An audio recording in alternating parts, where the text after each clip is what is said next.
¿Sabías que un niño promedio pasa más de 4 horas al día después de la escuela frente a una pantalla?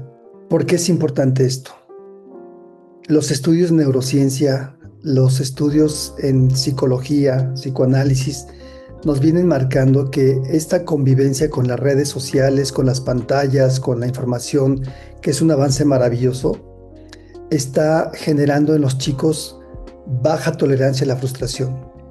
El desarrollo del lóbulo frontal, que es la parte donde reflexionas, analizas, te motivas, definitivamente se ve afectada cuando no tienes una regulación y un manejo del control de los aparatos y electrónicos.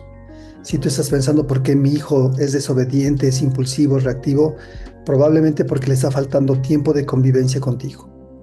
Queremos invitarte a la retransmisión del 15º ciclo de conferencias para padres. Si tú te perdiste en el mes de octubre, que tradicionalmente hacemos este evento, estas charlas, estas conferencias, acompáñanos. A partir del mes de diciembre empezaremos a transmitir en nuestro canal de YouTube, Iscalti México. Estaremos anunciando los días que vamos a proyectar todo el ciclo de conferencias, el 15º ciclo de conferencias para padres. Recuerda, Vidal Schmil, Patricia Frola, Alicia Ortiz, especialistas invitados y todo el equipo de Iscalti trayendo esta información de valor, contenido de valor para ti, para tu educación como padre, como madre y esperamos que para tu felicidad. Nos vemos pronto.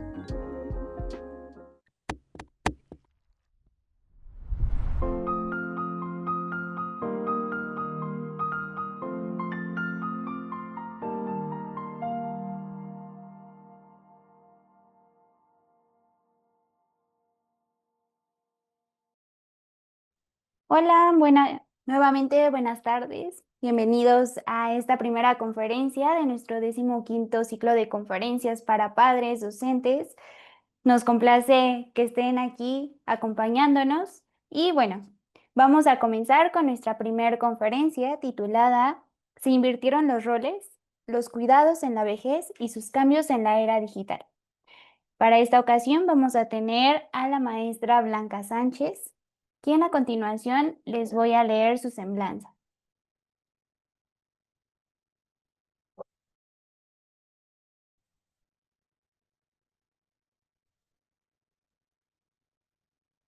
La maestra Blanca es licenciada en Psicología por la Universidad del Claustro de Sor Juana, estudió la maestría en Psicoanálisis en el Colegio de Psicoanálisis Lacaniano, cuenta con formación como tallerista de género y psicoterapia de género, forma parte del colectivo Jornaleros y el Foro del Campo Lacaniano de México, trabaja temas de violencia y abordajes de poblaciones denominadas minoritarias. Actualmente se desempeña como psicoterapeuta en Iscalti Clavería y en la clínica particular. Muchísimas gracias, Blanca, bienvenida. Hola a todas, hola a todos. Qué gusto verles de nuevo, como cada año.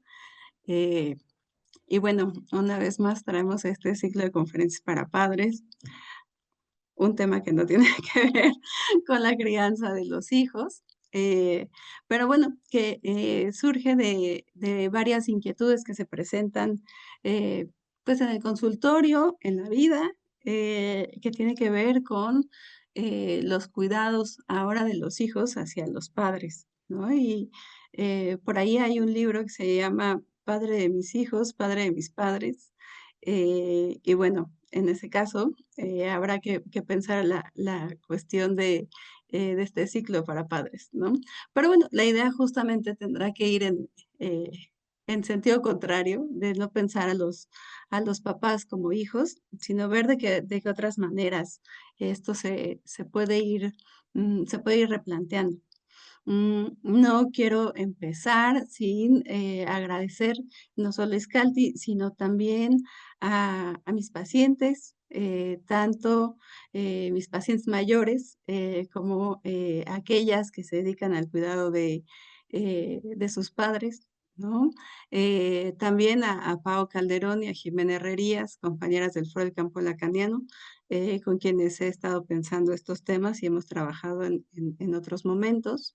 Y claramente a mis padres, particularmente a mamá, que por ahí debe de andar, porque charlar y abordar este tipo de pláticas que a veces pueden ser incómodas es muy importante y ella ha sido una gran maestra con respecto a estos temas. Entonces, muchas gracias a todas ellas.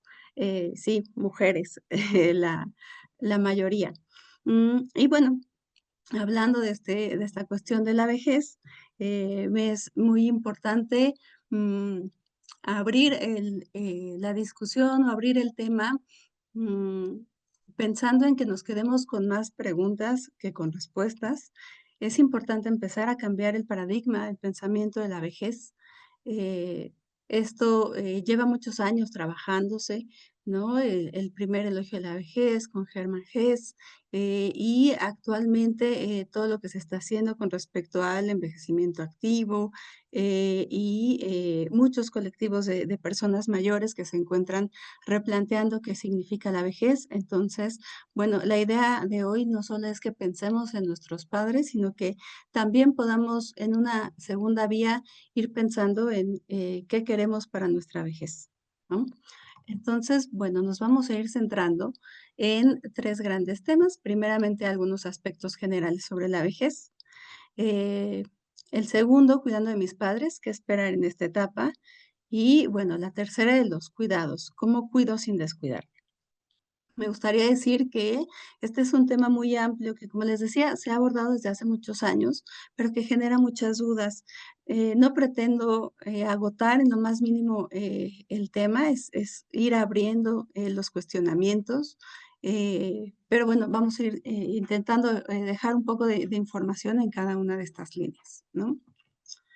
Pues bueno, entremos al tema. ¿De qué hablamos cuando hablamos de vejez? Eh, Regularmente pensamos que la vejez está determinada por la edad, que está determinada por aspectos físicos y regularmente asociamos la vejez a enfermedad. Cada que vemos a una persona mayor, por lo menos asumimos que tiene alguna enfermedad o algún grado de enfermedad, eh, pero no es así. La vejez implica, sobre todo, un concepto social. ¿Cómo pensamos a las personas que tienen cierta edad o a partir de cierta edad? Hoy en día, por temas administrativos, sobre todo, se establece a partir de los 60 años. Eh, pero si ustedes voltean a su alrededor, eh, seguro conocen gente en sus 80s, en sus 90s. Mi abuelo, por ejemplo, murió de 100 años, ¿no? Entonces, la vejez es un periodo muy, muy amplio, ¿no? Es un concepto social que involucra diversas acciones, momentos de la vida y miradas culturales. Por ejemplo, la jubilación. La jubilación es un aspecto en el que a partir de ahí algunas personas empiezan a pensar como viejos. Lo que voy a remarcar acá es que tiene que ver con cómo nos pensamos y cómo nos piensan o cómo nos sentimos, ¿no? Y hay quienes a partir de que se jubilan empiezan a tener una sensación de vejez, de estar ancianos o de estar envejeciendo, ¿no? ¿Por qué? Porque la jubilación marca todo un, pues sí, todo un parteaguas, porque ya no se dedican las personas a la vida productiva y porque además el trabajo nos da una sensación de identidad, nos dice quiénes somos. Y cuando dejamos de hacerlo, nos cuesta mucho trabajo pensar en ¿y ahora qué? ¿No? Otro aspecto es la viudez. La viudez se vuelve importante y la gente empieza a que siente envejecer a partir de su viudez porque tiene que ver con temas de soledad.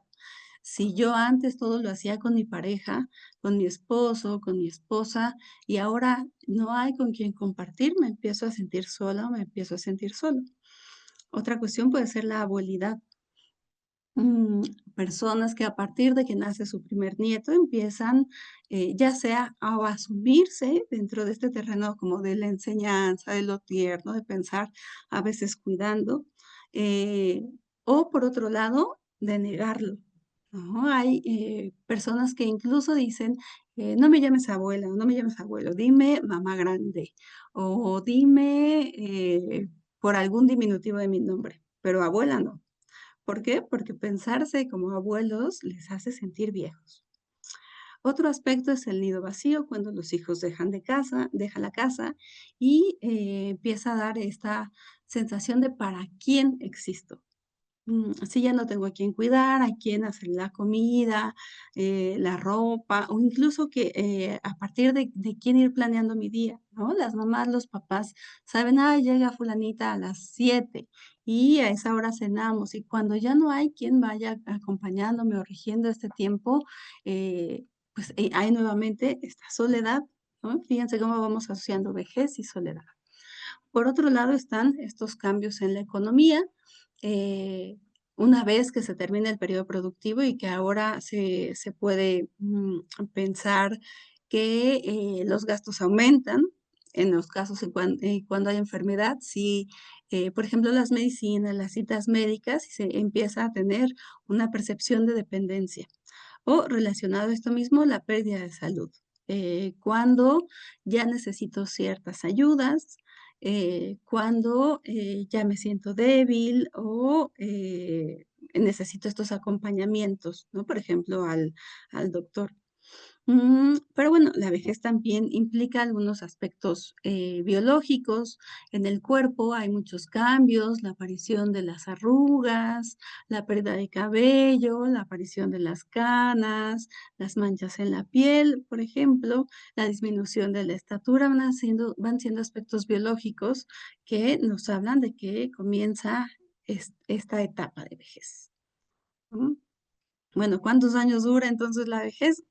Si cada día los avances médicos y tecnológicos nos hacen tener una mayor esperanza de vida por encima de los 70 años, pues son muchos años en los que se tiene este momento y eso, como sociedad, nos obliga a pensar que la vejez no es una etapa en donde ya llegué y prontamente voy a morir, sino van a ser 10, 15, 20 años que yo necesito estar en sociedad, que yo necesito estar dentro de mi comunidad y seguir siendo parte de, seguir estando activa o seguir estando activo.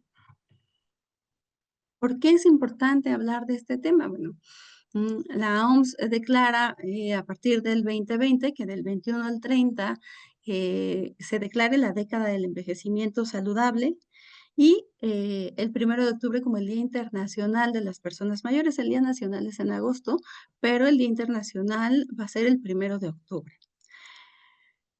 Es decir, a nivel mundial, y ustedes seguro lo han visto en redes sociales o en las noticias, que, bueno, hay muchas noticias de que la tasa de natalidad ha bajado y que hay una gran parte de población envejecida.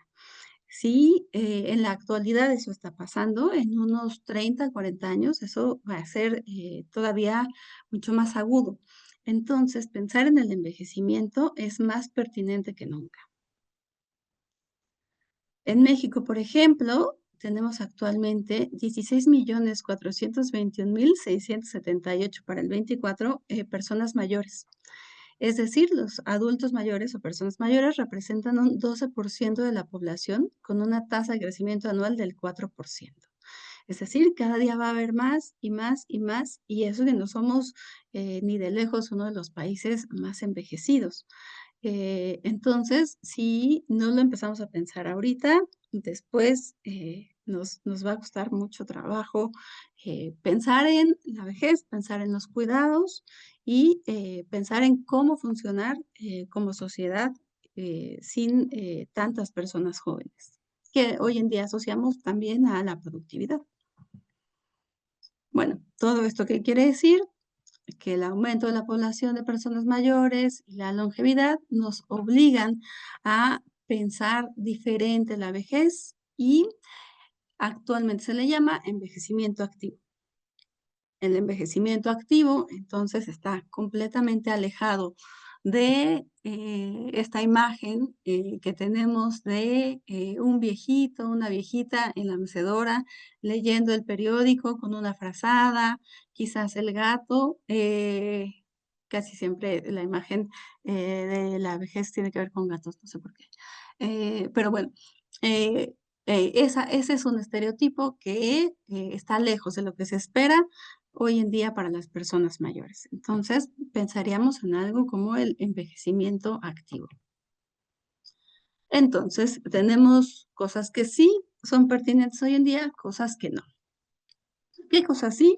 El envejecimiento activo, un curso de vida fluido, no marcado por etapas, ¿no? Anteriormente se pensaba en las personas mayores como de la tercera edad. Pero, ¿qué quería decir tercera edad? Bueno, que había una edad de la infancia, ¿no? La adolescencia, juventud, después, como que se están preparando para la vida, una segunda etapa en donde se hacía la vida, ¿no? La vida productiva, la familia, es decir, la adultez, y, una tercera edad, de declive. Y claramente eso hoy en día no es vigente, no podemos pensar en el envejecimiento como declive. Entonces, hoy pensamos en un curso de vida fluido, que no hay estas etapas, por lo tanto, no hay cosas de jóvenes y cosas de viejos. Y les pongo acá la imagen de Margot Glantz, que es una escritora, hoy en día cuestionada por sus posturas políticas, pero ese es otro tema, porque ella sí es un ejemplo de este acercamiento a la tecnología. Hace unos años en la pandemia, en alguna otra conferencia acá les hablaba de Margot Glantz también, de cómo ella es una figura activa en redes sociales, en X, Twitter, como una forma que ella ha tenido de plantear sus pensamientos cortos y poder comunicarlos y tener esta interacción con personas de otras edades, con otro tipo de pensamientos. Entonces, ella nos muestra que no hay una edad para poder hacer ciertas cosas. Y que no se debe pensar de la vejez. Primeramente, el edadismo, es decir, discriminar a las personas por su edad, cortar la vida por etapas, con actividades y estéticas predeterminadas.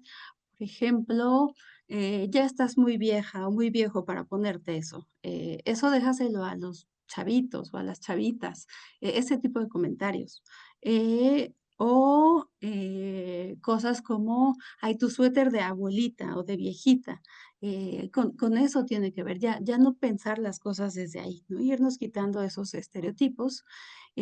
Pero por el lado contrario, también desechar el culto a la imagen como una manera de evitar pensar en la vejez. Es decir, las operaciones o obligarte a pintarte el cabello porque ya se te ven las canas, ¿cómo te vas a ver vieja? Ay, no has pensado en una operación o en ponerte implante de cabello porque mira, ya estás pelón. Todas esas cosas que tienen que ver con el culto a la imagen tampoco nos hacen asumir con dignidad la vejez. Y eso no quiere decir que no sea válido pintarse o no el cabello o todas estas cuestiones estéticas. A lo que yo voy es pensarlas como una obligación para negar el envejecimiento, no obligarnos a tener que vernos jóvenes por siempre. A eso se refiere esta cuestión del culto a la imagen, o por otro lado, igualar la vejez a enfermedad. Les dejo por acá, bueno, a lo largo de la conferencia les voy a ir poniendo como imágenes, ya sea o de libros o de películas que nos ayudan a pensar la vejez. En este caso les pongo acá de la vejez de Gonzalo Celorio. Este libro es como muy bueno. Gonzalo Celorio es un gran escritor, muy ameno, que habla de su propia vejez y además al último en esta versión del libro, de cómo el COVID, por ejemplo, le hizo repensar esta cuestión de la vejez y la muerte, ¿no? De quién tenía derecho a vivir, quién tenía derecho a morir. Es un gran libro, por si a alguien por ahí le interesa, ¿no? Y les gusta la lectura. Eh, pues bueno, a continuación vamos a hacer una dinámica. Lo que les voy a pedir es que escriban ahí en las preguntas y respuestas eh, sus ideas.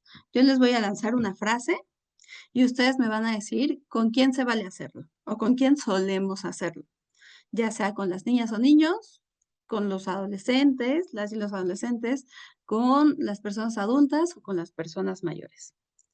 ¿Sí quedó claro? Creo que tiene su micrófono apagado, pero bueno, vamos a hacer la primera y a ver si nos sale, ¿va? La primera nos dice, ¿con quién se vale vigilar lo que comen? ¿Con las niñas y con los niños, con los adolescentes, con los adultos o con las personas mayores? Por ahí alguien que quiera compartir su respuesta.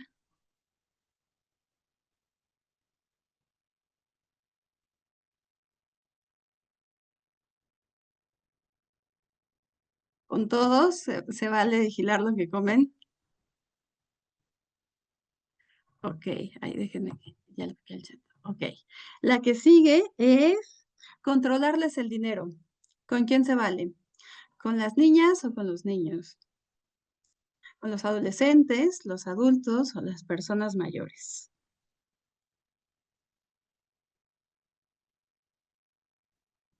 Por ahí, Ilse, si me ayudas a leer algunas respuestas.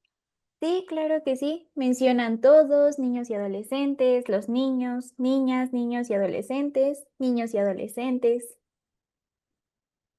Ok, la que con los sigue, niños y adolescentes. ajá, espantarse si tienen pareja. Con niñas o niños, adolescentes, adultos o personas mayores.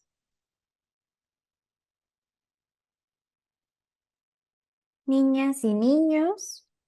Ujú, Mariana nos dice en la pregunta anterior, acompañar o acordar, no controlar. Que si puedes ujú. repetir la pregunta, por favor. Espantarse si tienen pareja. Nos siguen contestando niños y niñas. Ok, la que sigue es hablarles constantemente en diminutivo.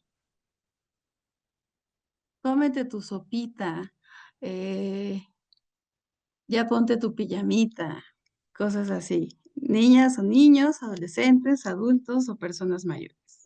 Jessie nos dice con nadie. Ajá, Erika, no hay que usar diminutivos. ok. Gabriela eh, nos dice, espantarse creo que no es la palabra, creo que en la infancia es importante guiarlos. ok. La que sigue, no contarles algunas cosas por temor a cómo van a reaccionar.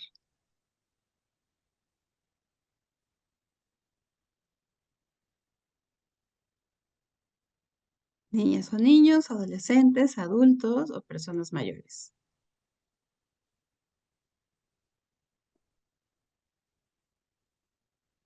Personas mayores, hay que controlarlas de acuerdo a su edad. Adolescentes, Ok. con personas mayores, niños. Vamos con la última. Mm, vamos con mm, pensar que como no trabajan, tienen todo el tiempo del mundo. Niñas o niños, adolescentes, adultos o personas mayores. Gabriela en la pregunta anterior nos dice, me parece que hay cosas que los niños no pueden entender y sí es algo que necesitan saber. Solo hay que encontrar la mejor manera de hacerlo. Ok. Y esta última, pensar que como no trabajan, tienen todo el tiempo del mundo. Nos ponen adultos mayores. Se piensa que adultos y adolescentes, niñas o niños, adolescentes. Ok. Muchas gracias, Ilse. De nada. Mm, pues bueno, acá no todos dieron como estas respuestas, pero regularmente cuando empezamos a pensar en estas frases, mm, la gente, esto que asume de los niños, por ejemplo, que no pueden entender ciertas cosas o que hay que controlarles o regularles, claro, en los niños, o en las infancias en general, esto tiene que ver con enseñarles, ¿no? Con que están en un periodo de aprendizaje y nosotros les vamos guiando sobre qué es lo adecuado y qué es lo no adecuado. Pero muchas personas lo aplican también a las personas mayores y de esa manera las infantilizan. ¿Por qué? Porque hay una idea de que las personas mayores, los ancianos, las ancianas, vuelven a ser como niños. Y eso es un estereotipo muy grande, que como son como niños, entonces soy yo quien tiene que controlarles las cosas, controlarles la información, la comida, qué se pone y qué no se pone, qué hace y qué no hace con su dinero, y eso se va volviendo muy complejo, porque aunque lo que queramos hacer es ayudar, y hay personas que se van poniendo muy nerviosas, por ejemplo, con este tema de la información. Entre más restringimos la información que tienen, los accesos y las tomas de decisiones, eh, más van generando dependencia y al mismo tiempo van generando desconfianza de sí mismos. Entonces, es importante, repensar si yo estoy tratando a las personas mayores como si fueran niños o como si fueran personas que no tienen criterio suficiente. Por eso, cuando se habla de personas mayores, hay algo que se retoma desde la perspectiva de los derechos humanos, que es el trato digno. ¿Qué es el trato digno? Es una expresión profunda del respeto por los seres humanos, de la empatía que existe entre todas y todos nosotros y el valor de cada individuo. El trato digno, es decir, conservar la dignidad, tiene que ver con que todas las personas puedan conservar sus derechos. Y uno de nuestros principales derechos es el derecho a la libertad. Entonces, bueno, la idea es poder pensar en qué intento hacer con mis cuidados o cómo estoy cuidando o cómo me acerco a las personas mayores que puede estar lastimando un poco esta parte. Aunque no sea voluntariamente, aunque yo lo haga con la mejor de las intenciones. Y bueno, les hablaba anteriormente también acerca del edadismo.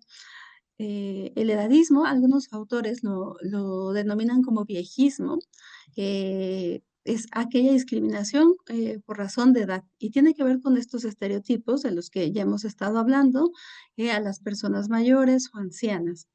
Y eso nos lleva a hacernos dos preguntas que yo sí les quiero dejar como para que las vayan pensando en su día a día. Si somos una sociedad que odia a los viejos y si tenemos una resistencia a envejecer, ¿cómo nos paramos frente al envejecimiento? Porque cómo piense yo mi propio envejecimiento va a tener que ver con cómo me acerco al envejecimiento de los demás. Y bueno, vamos a empezar a ver entonces que sí, ya sabemos que envejecimiento no es igual a enfermedad o a dependencia, ¿qué debe cuidarse en una persona mayor? A mí me gustaría que acá no solamente las personas que cuidan pusieran atención, sino si por ahí hay personas mayores que nos están escuchando, puedan observar esto en sí mismos y en sí mismas para que, en el día lo vayan recordando, lo vayan evaluando y sepan ante qué tengo que reaccionar de una manera distinta. Todo esto tiene que ver con planteamientos muy puntuales que nos hace el Instituto Nacional de Geriatría para poder evaluar y generar planes específicos a las personas mayores. Yo quisiera acá puntuar que lo que voy a decir a continuación es al margen de lo que cada persona, de las condiciones médicas que vive cada persona. Si a mí el médico me dijo que esto sí y esto no, entonces voy a hacer caso a lo que me dice el médico. Pero estos son planteamientos generales, no específicos. Bueno, vamos a fijarnos en 5 áreas. La primera es el estado emocional. ¿Qué del estado emocional? Mantener un estado de ánimo positivo y un adecuado manejo del estrés. Fíjense ustedes que la depresión es uno de los principales motivos de consulta con respecto a la cuestión emocional por parte de las personas mayores. ¿Por qué se deprimen las personas mayores? Porque se sienten dependientes, porque se sienten solas, porque se sienten aisladas, no tomadas en cuenta, por temores a la muerte, por ejemplo. Y bueno, esta dupla, estrés, depresión, van generando un mayor deterioro también en las personas. ¿Por qué se estresa una persona mayor si ya no va a trabajar o si no tiene que salir y manejar y el tráfico y todas estas cosas? Bueno, las principales preocupaciones de una persona mayor suelen tener que ver con las cuestiones de salud. Y hay muchos casos en donde viene al día siguiente o a la semana, por ejemplo, toma de análisis médicos o consulta médica y suele subirse la presión. ¿Por qué? Porque me siento evaluado, a ver qué nueva noticia me dicen de que estoy enfermo o que estoy enferma. Entonces, eso genera estrés en las personas. ¿Qué tengo que hacer? Bueno, pues tengo que buscar apoyo o asesoría profesional si hay sobre todo temas de insomnio. Acuérdense que el insomnio, al dañar el sueño, genera también daños en la recuperación general del cuerpo, no solo en el descanso, sino a nivel celular, tiene impactos. La irritabilidad, una irritabilidad que tiene que ver con cuestiones fuera de lo que yo puedo esperar de esa persona. Es decir, si Blanca es un poco enojona, y de pronto sigue un poco enojona, pues así es su personalidad. Pero cuando empiezo a ver estos cambios drásticos, es cuando es importante acudir al especialista. En este caso sería al geriatra. Incluso el médico general está capacitado para detectar este tipo de cuestiones. Preocupación excesiva o ideas de muerte. Por otro lado, los psicoterapeutas también podemos ubicar, y los psicólogos clínicos podemos ubicar cuando hay signos de depresión. Por otro lado, la nutrición, lo que en general se recomienda es revisar las cuestiones del plato del buen comer con respecto a porciones y nutrientes. Otra vez, si los médicos ya les han dicho que esto sí pueden comer y esto no pueden comer, entonces hago caso omiso de esta información y me centro en lo que me dijo el médico. Pero si yo no tengo una condición médica en particular, esta es una buena guía. Revisar si hay pérdida o disminución del apetito. Esto tiene que ver también con que a veces los dientes ya no funcionan adecuadamente o hay pérdida a nivel sensorial del sabor, y entonces hay una disminución del apetito. Cuando estamos en un estado de alerta, cuando se han perdido 3 kilos en 3 meses. Ahora, con respecto a la cognición, que es de lo que más también genera estrés y genera preocupación en las personas mayores, porque le tienen mucho miedo al Alzheimer. Olvidan algo y ya piensan que algo muy malo va a pasar con su memoria. Pero bueno, revisar cuestiones de orientación. Orientación quiere decir ver que la persona sabe quién es, en qué día vive, en dónde está. Entonces, ver cuestiones de orientación, memoria, lenguaje, atención. Algo clave es mantener un calendario de pared, porque lo puedo estar viendo cotidianamente y puedo ir viendo cómo van pasando los días. Entonces, así también me puedo orientar en tiempo con mucha facilidad. Eso aplica para las personas mayores, pero también para todas las personas. Es fundamental tener un calendario, no solo en el teléfono, sino algo como que yo pueda revisar, que yo alce mi vista y ahí lo encuentre. La estimulación y acompañar y favorecer toma de decisiones y planteamiento de problemas. Más que resolver las cosas, porque a veces por prisa o porque confiamos más en nuestro criterio que en el de los demás, damos soluciones en vez de pensar con la persona en los problemas, por ejemplo, del banco, por ejemplo, de qué hacer con los recursos, incluso la limpieza de la casa. Entonces es platicar los problemas e ir encontrando soluciones junto con la persona sin imponer. Acuérdense que estimular quiere decir ejercitar. Si no ejercitamos nuestras funciones, no importa qué edad tengamos, estas se van a ir atrofiando. Bueno, con respecto al estado sensorial, hay dos principales bajas en la visión y en la audición. En la visión, mantener higiene, exposición a la luz natural, no estar todo el día en el sillón viendo la tele, porque eso solo genera mayor deterioro. Necesito salir, disminuir el tiempo en pantalla, sobre todo cuando hay aislamiento. Suele ocurrir que pues veo la telenovela y el noticiero y la serie y así se me fue todo el día frente a la tele y eso va a dañar mi visión, entonces no es adecuado.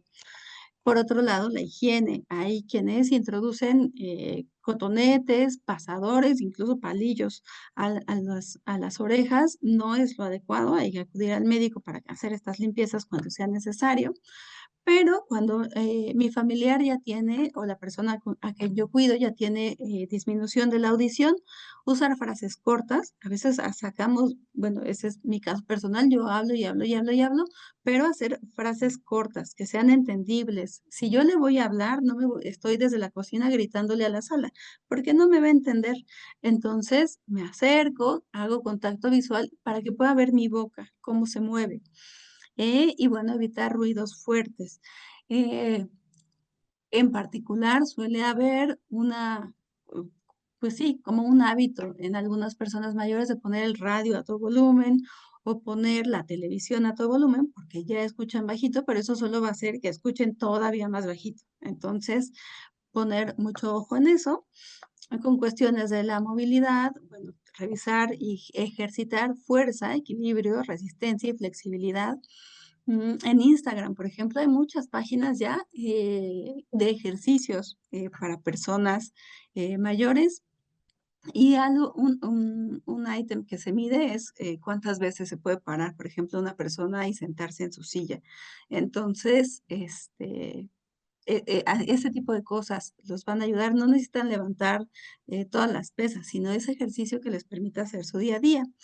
No adelantarse al impedimento para no forzar cuando no se ha entrenado. Hay veces que el orgullo nos hace realizar acciones sin pedir ayuda, eh, pero pues no es adecuado si yo no he entrenado. Es decir, yo no puedo cargar una cubeta 3 pisos si yo no tengo una adecuada fuerza.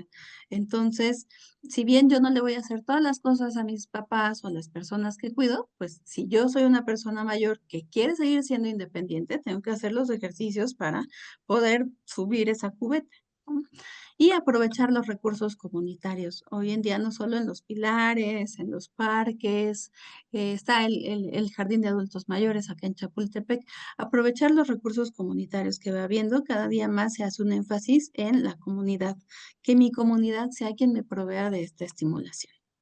Entonces, bueno, estos son los 5, como los 5 ítems o las 5 áreas en general sobre las cuales yo tengo que poner atención. ¿Para qué? Para mantener qué. Mantener 3 cosas que le van a dar a la persona un envejecimiento saludable. La primera es la autorrealización, hacer lo que nos satisface y nos gusta el mayor tiempo posible. Les hablaba yo de la jubilación. Y bien, si yo ya me jubilé y antes daba clases, por ejemplo, a lo mejor ahora puedo enseñar de una manera distinta, aunque no sea escolarizada, aprovechar todo aquello que yo aprendí con estos años y transmitirlo a alguien más. A veces puede ser escribir, ¿no?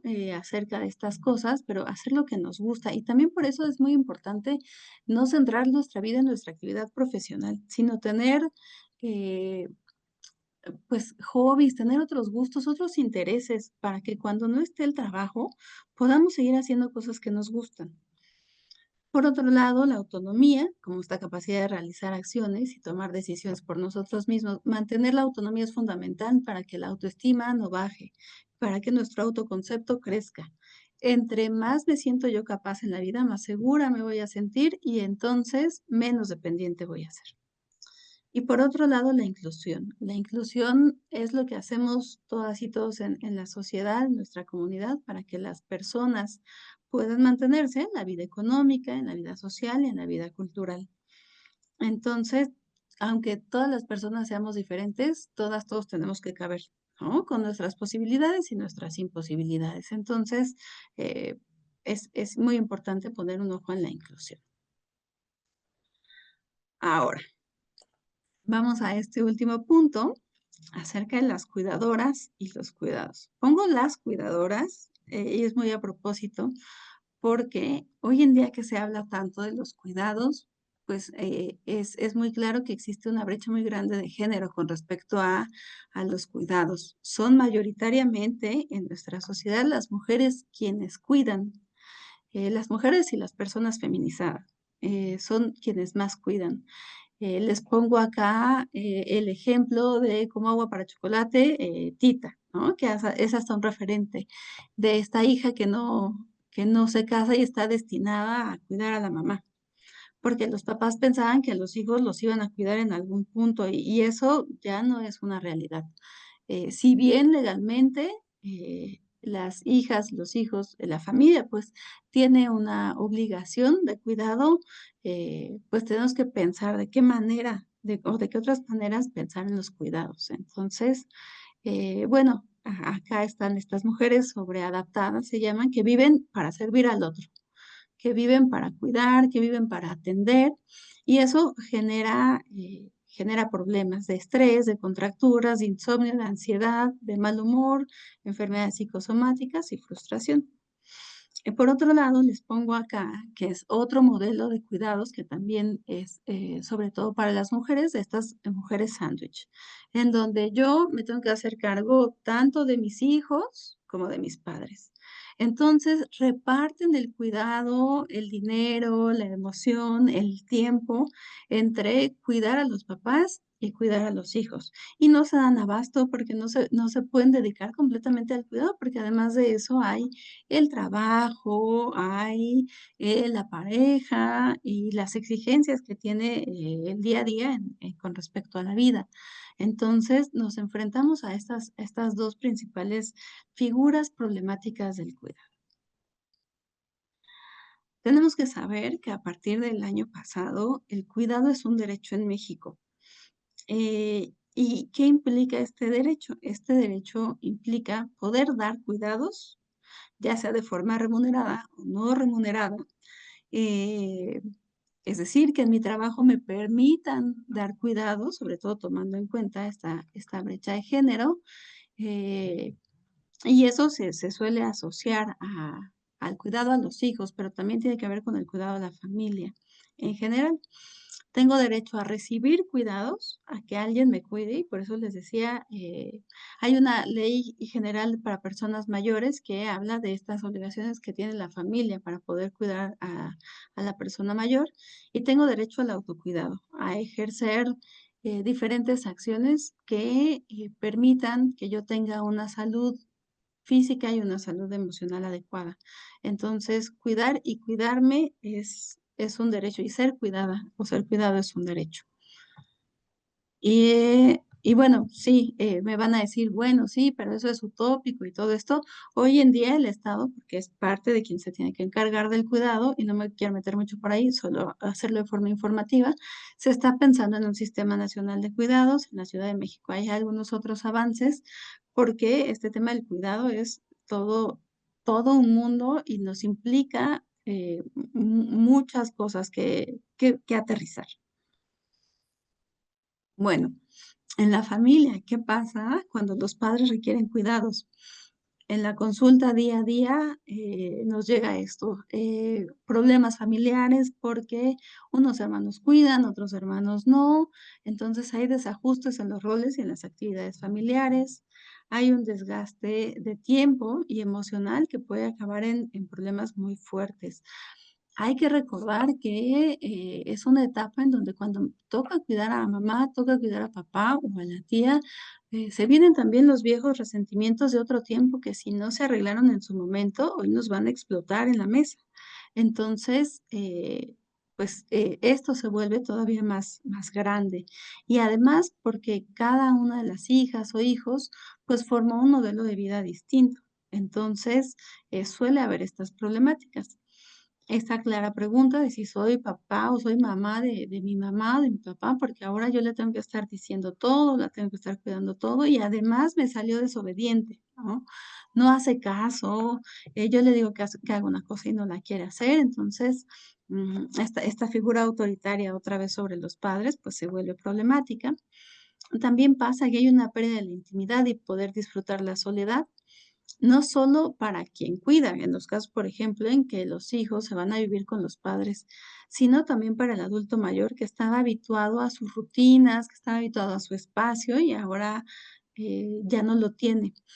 Es muy importante acá pensar en que cuando una persona quiere vivir en su casa y mientras pueda hacerlo, es importante que lo siga haciendo. Mientras pueda, que lo siga haciendo. Y cambiar en la medida de lo posible, lo más mínimo ese espacio. A veces llegan los hijos a las casas de los padres y les tiran y les acomodan y la persona ya no sabe ni en dónde quedó cada cosa y eso también los hace sentir invadidos y les hace mm, pues sí, sentir que no están siendo respetados. Bueno, hay nuevas actividades de acompañamiento y cuidado a las citas médicas, a las tomas de laboratorio, por ejemplo. Y bueno, al mirar la vejez de los padres, nos confrontamos con la idea de la muerte de los padres, qué va a pasar cuando ellos ya no estén, y de nuestra propia vejez. Así como cuando somos chiquitos decimos: "Ay, cuando yo sea grande como mi papá, como mi mamá", y hoy en día los niños también son más críticos, dicen: "Yo no quiero ser como papá, yo no quiero ser como mi mamá", pues para nosotros también, yo no quiero envejecer como papá, o yo no quiero envejecer como mi mamá. Nos hace, ser autorreflexivos también. Bueno, entonces, ¿qué podemos hacer? Esta película es bien bonita, Las flores del cerezo, si tienen oportunidad de verla, porque plantea qué pasa con un matrimonio que ante cuestiones de muerte, el papá se siente como invadiendo al hijo, ¿no? Y empieza a tomar decisiones. Es muy bella la película. Bueno, regresamos. ¿Qué cosas podemos hacer? Entre la familia, pensar que la única manera del conflicto es el diálogo. Y acá retomando estas cuestiones de la tecnología, las familias suelen tener grupos de WhatsApp, pero yo les recomiendo que sean muy cautas, muy cautos en los grupos de WhatsApp. A veces se leen los mensajes en un tono que no es el adecuado y se generan conflictos innecesarios. No hay nada mejor que poder hablar las cosas, pues en persona o en videollamada, aprovechando la tecnología, cuando hay situaciones críticas que resolver.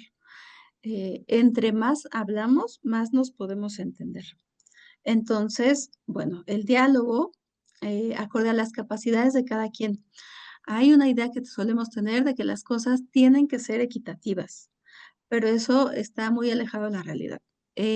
No todo mundo puede dar lo mismo, ya sea en tiempo, ya sea en economía, la economía de cada quien es diferente, el estilo de vida es diferente y más que ver, yo por qué doy más dinero que tú o alguna cosa así, cuando alguien no tiene las capacidades, perdón, ver, bueno, si yo no tengo dinero para dar, ¿qué otra cosa puedo ofrecer?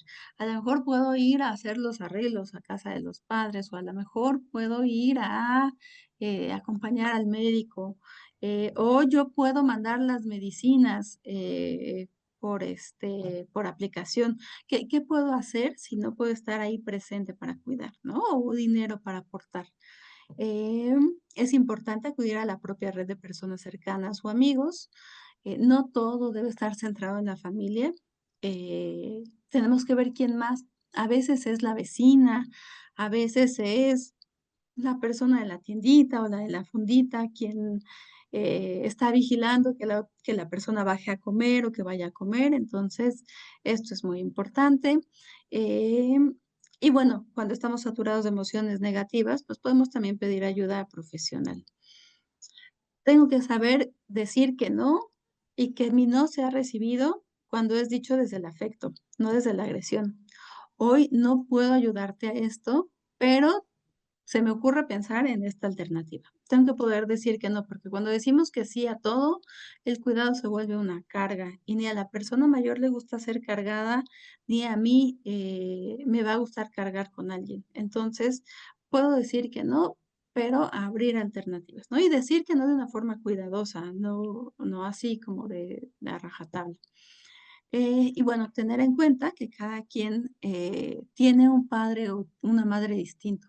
Aunque seamos hijos de los mismos papás, eh, pues a veces a alguien le tocaron papás más jóvenes o más viejos, o alguien era más afín por personalidad que otros. Entonces, no todo el mundo tuvo a los mismos papás, cada quien tuvo o tiene temas diferentes, y eso implica o también tiene que ver con cómo ejercemos el cuidado, ¿no? Y bueno, con la persona mayor, que tener en cuenta, recordar que es un adulto mayor o una persona mayor, no un niño. Diversificar vínculos y redes, hay que tomar en cuenta, y hoy se pone también el acento en las relaciones intergeneracionales. Si yo solamente me junto con gente de mi edad, todos vamos a envejecer al mismo tiempo y entonces nadie se va a poder ayudar, o bueno, se van a poder ayudar poco. Pero si yo empiezo a ejercer amistad y relaciones, por lo menos de conocer a personas mayores, pero también personas más jóvenes, se pueden formar lazos, ya sea de cuidado o de amistad, fuerte. Y se ha visto, por ejemplo, en las colonias, las vecinas se ponen de acuerdo para los cuidados o incluso para los velorios, ¿no? Y que se crucen estas generaciones sin miedo, sin sentir que uno es superior a otro. Podemos ser amigas de personas jóvenes o podemos ser amigas o amigos de personas mayores.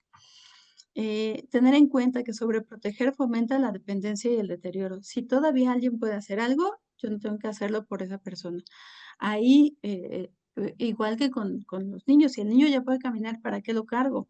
¿No? Bueno, a menos que sea una situación muy, muy puntual, ¿no? Pero no, no generar con esta sobreprotección el deterioro. Y centrarnos en las capacidades y no en las limitaciones. Si todavía se puede hacer algo, entonces a lo mejor ya no puede manejar, pero puede caminar, pero puede pedir a lo mejor un taxi, pero a lo mejor puede socializar y ver quién la acompaña. Hay personas que son muy buenas socializando y de esa manera van pues manteniéndose, ¿no? Y van resolviendo sus problemáticas. Entonces, ver que sí se puede, que sí puede la persona mayor y no solo que no puede. ¿Qué actitudes tengo que cuidar? Bueno, la clave creo que siempre es la actitud, con qué actitud afronto las cosas, ¿no? Algo fundamental, cuidar el tono. No hablar en diminutivos, por ahí alguien acá en el público nos decía los diminutivos, ¿no? Efectivamente, los diminutivos, ¿no? Tu pijamita, tu pollito, ¿no? No. Hablarles como bebés, no. Pluralizar tampoco. Vamos a tomarnos la medicina. Pues no, quien se la va a tomar es la persona mayor, yo no. Entonces, pluralizar banaliza sus acciones. O hay otra cosa que se llama el elder speak, que es esta forma que a veces es violenta, es agresiva. Cuando alguien ya no escucha, te estoy diciendo que apagues la tele. No, ese es el elder speak. Por otro lado, respetar sus gustos y preferencias, potenciar su autonomía y respetar su privacidad, dar poder a las decisiones que toman, aunque a veces no sean las mejores decisiones, sino ayudarles a equivocarse porque es importante seguir tolerando la frustración. Ser empáticos con sus dificultades, no burlarse y no deshumanizar, y no despersonalizar. A lo mejor la persona de al lado o la mamá de mi compañera de trabajo es súper independiente y viaja y se va y viene, pero no todas las vejeces son iguales.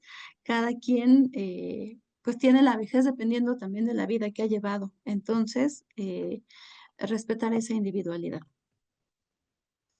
Mantener una actitud positiva frente a la tecnología para el envejecimiento activo, bueno, en los pilares, por ejemplo, existen estos talleres, pero también hay algunas aplicaciones que van enseñando a usar las redes sociales o los dispositivos. Pero otra alternativa que hemos visto que funciona es que se junten una tarde a hacer los manuales de cómo hacer cada cosa. Acuérdense que anteriormente los manuales eran muy valorados y las personas mayores aprenden más con los manuales. Entonces, hacer estos manuales para que se use la tecnología porque ayuda a la autonomía y la independencia. Muchas personas tienen sus grupos de WhatsApp con sus amigas o aprenden el YouTube para seguir por ahí aprendiendo, ¿no? La tecnología acerca la educación y el aprendizaje.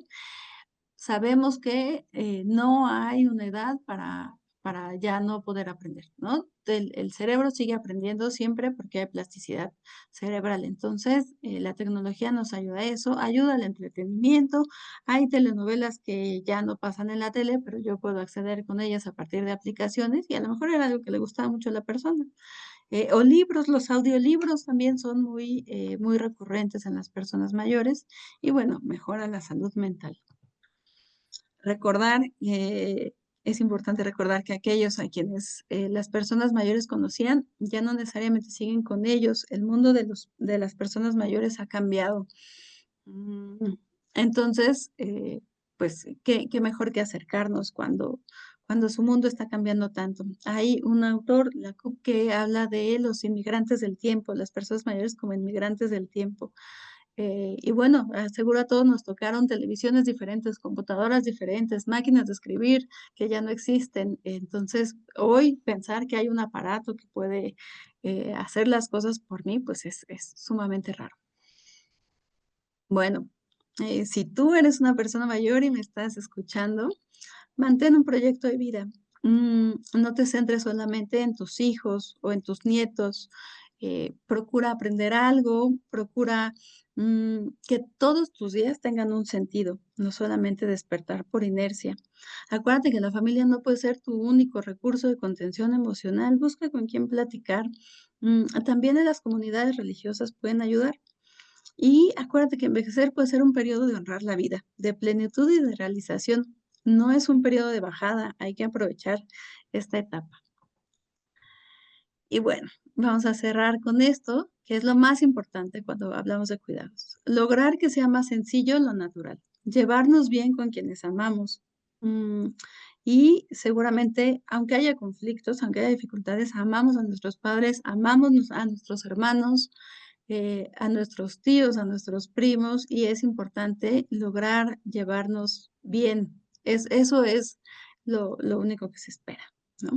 Y bueno, hasta acá mi charla con ustedes. Muchísimas gracias.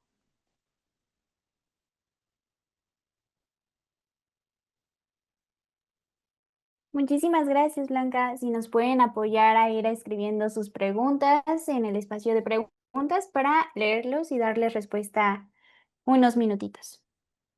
También recordarles que les voy a enseñar o bueno, a compartir un código QR en el cual va a estar una escala de satisfacción. Entonces, Blanquita, ¿me ayudas o se las comparto? Voy, voy. Muchísimas Y ya la gracias. quité. En ¿Ahí ya este se ve en pantalla? cuestionario, sí, está cargando. En este ¿Ahí? cuestionario, si nos pueden dar sus opiniones, también temas que a ustedes les gustaría que habláramos en otros ciclos. Entonces, pues ahí los estaremos leyendo. Y bueno, también darles un último anuncio. Más que nada, primero agradecerle a la maestra Blanca por darnos esta conferencia sobre la vejez y la participación de todos ustedes como participantes. En el número que les pongo en los comentarios pueden preguntar directamente por la especialista Blanca y también los van a dirigir con ella, ¿vale? Por aquí te ponen unos comentarios. Muchísimas gracias, Blanca. Fue una plática muy interesante. Muchas gracias. Es muy valiosa la información. Muchas gracias. Una gran reflexión sobre cómo queremos vivir nuestra propia vejez. Muchas gracias, Blanca. Y voy a irme a las preguntitas. Em, la primera es, ¿a partir de qué edad se consideran adultos mayores? En realidad no habría una edad porque todo es mental. No sé qué quieras opinar sobre eso. Legalmente tiene que ver con los 60 años hoy en día. Y bueno, entre los 60 y 65 años empiezan la atención en los programas sociales para que se puedan obtener ciertos apoyos, pero hay que acordarnos que no todos los cuerpos son iguales y por lo tanto tener 60 años no implica una percepción de vejez. Entonces, legalmente, ahí les decía, en México, una ley general para las personas mayores que plantea estas edades, pero hay quienes a los 40 años, 50 años se sienten viejos, ¿no? O hay quienes a los 80 años no lo sienten. Entonces, bueno, les decía, hay una cuestión legal y hay una cuestión cultural que va cambiando. Y la cultura también hace que los aspectos legales vayan cambiando. Por ejemplo, en las edades de jubilación que hoy en día son tan, eh, pues que han traído tanta, pues cuestiones, ¿no? Ok. em, Acá tenemos otra preguntita. Esta otra pregunta que dice, buenas tardes, ¿cómo debo manejar a mi mamá? Con referencia a su dinero, ella cree que le robamos su dinero e inventa cosas de que otros familiares le preguntan que en qué se gasta su dinero y aunque se le desglosan los gastos del mismo, ella insiste en que le robamos y es cosa del diario. Por ejemplo, hay que explorar si este es el único aspecto en donde ella hace una interpretación no adecuada de la realidad. ¿Por qué? Porque puede estar habiendo algunos factores cognitivos que necesitan evaluación. Entonces, es así como primero evaluamos, o primero hay que llevar a evaluar para ver si no hay un deterioro cognitivo que impida que se pueda asimilar esta información y mantener este planteamiento y también decir los efectos que tiene el que me esté diciendo que yo le robo, ¿no? Sí, además, poder checar si hay un cambio, ¿no? Si mi mamá anteriormente era así o no era así, de pronto cambió su actitud a esto. Acuérdense que los cambios bruscos en las actitudes nos hablan de que puede haber un problema que es necesario atender. Entonces, esa sería mi recomendación, como pedirle al médico cuando haya la cita médica que se haga una evaluación cognitiva o que se les derive con algún neurólogo, con algún geriatra que pueda hacer esa evaluación. Y una vez que se tenga eso, pues poder entender qué está pasando. Y si no lo hay, poder transmitir esto. Mamá, me duele que desconfíes de nosotros o de que desconfíes de mí cuando te estamos presentando esto. Eso a veces como les ayuda a pensar en qué efecto tienen sus actitudes o por qué están haciendo lo que hacen. Y bueno, tenemos una última preguntita por acá. ¿Hay alguna dinámica que pudiera compartir para concientizar a la familia cuidadora para participar activamente en los cuidados del adulto mayor? ¿Hay alguna dinámica, como algún ejercicio o algo? Mm, Pues así como una dinámica no se me ocurre, pero sí poder eh, sentarse a platicarlo, es decir, generar una reunión en donde se hable de los cuidados. Hay en el Instituto Nacional de Geriatría de pronto actividades que tienen que ver con pensar los cuidados, pero yo les propondría poder ver alguna película juntos. Las Flores del Cerezo es una muy buena película.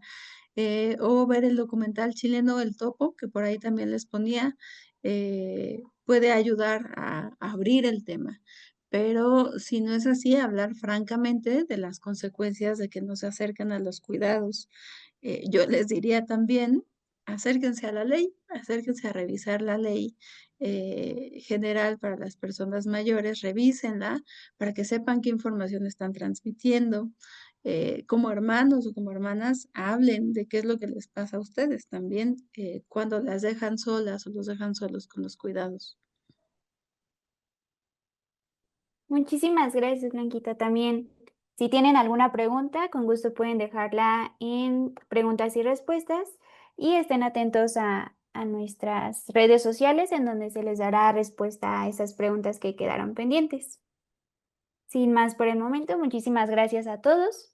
Nuestra próxima conferencia la tenemos a las 7 de la noche por si gustan unirse a ella. Esta la estará dando una de nuestras invitadas especiales, que es Patricia Frola. Es una investigadora y educadora que ha hecho bastantes libros, artículos dedicados a la educación. También recordarles que nuestras próximas conferencias está de martes a viernes, una a las 5 de la tarde, otra a las 7 de la noche y el día sábado vamos a tener 3 conferencias, una a las 9 de la mañana, otra a las 11 de la mañana y finalmente vamos a acabar con una a la 1 de la tarde con otro de nuestros invitados especiales que es Vidal Schmil. Muchísimas gracias. Si no tienen otra pregunta, esto sería todo. Claro que sí, Gabriela. Nuestro programa de conferencias lo encuentras en nuestra página de Iscalti. Te la dejo aquí en los comentarios. Vivimos una época maravillosa ante lo que es la inteligencia artificial, el uso de redes sociales en Internet Y es una herramienta que ha sido fantástica. Pero quiero que sepas, alerta, el uso excesivo del celular está asociado con un menor desarrollo del control emocional y la atención en la corteza prefrontal infantil. ¿Qué quiere decir esto?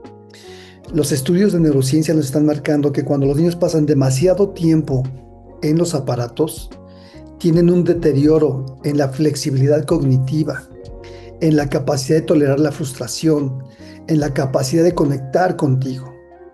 En este ciclo, 15º ciclo de conferencias para padres, hablamos de manera extraordinaria sobre la importancia de que conectes con tus hijos, no con el Wi-Fi. Acompáñanos. En este mes de diciembre, como un regalo de Navidad, haremos una retransmisión del 15º ciclo de conferencias para padres, Humanos Conectados, Vínculos Transformados, para que te prepares, como siempre de manera gratuita. Acompáñanos y prepárate, infórmate. Te aseguro que te daremos herramientas para que la relación con tus hijos, con tu pareja, sea mucho mejor. Nos vemos pronto.